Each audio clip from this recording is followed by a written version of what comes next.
ரவி அண்ணே ஸ்வீட் எடுத்துக்கோங்க. சங்கரு நீயா ஸ்வீட்லாம் வாங்கிட்டு வந்து கொடுக்குற? லஞ்ச் பாக்ஸ்ல ஒரு ஸ்பூன் டேஸ்ட் எடுத்தாலே திருப்பதிய சாமி கிட்ட போன மாதிரி ஜர்கண்டி ஜர்கண்டின்னு சொல்லி துரத்துவியே. ஸ்வீட்லாம் வாங்கிட்டு வந்து கொடுக்குற, அதிசயமா இருக்க. ஏடா என்ன விஷயம்? எது நம்ம கம்பெனிக்கு நல்லது நடக்க போதா? நீ இது வேலை விட்டு போறியாடா? அதெல்லாம் இல்லண்ணே, இன்னைக்கு பட்ஜெட் 2025 தாக்கல் பண்ணிருக்காங்கல்ல, அதான்.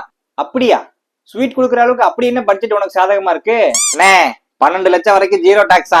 சரி, உனக்கு 3000 தான்டா சம்பளம், அதுவும் ஜிஎஸ்டி போக 2500 தான் கையிலேயே தருவாங்க. உனக்கு என்ன பிரச்சனை?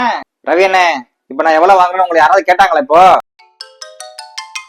போன வருஷம் எவ்வளவு நீங்க டாக்ஸ் கட்டினீங்க? அதை வர ஏன்டா கேட்டு வயிற்றுல கலப்புற? பல்கா 2 லட்சம் பிடிச்சிட்டாங்கடா. இந்த பட்ஜெட்டுக்கு அப்புறம் அந்த 2 லட்சம் மிச்சம் தானே? அட ஆமா இல்ல, அப்ப கூட எனக்கு தானே அது குட் நியூஸ். நீ ஏன் ரொம்ப ஹாப்பியா இருக்க? என்ன ரவி அண்ணே, உங்ககிட்ட 2 லட்சம் கடன் வாங்கியிருந்தேனே, அதை இதுல கழிச்சு விட்டுலாம்ல, அதான்.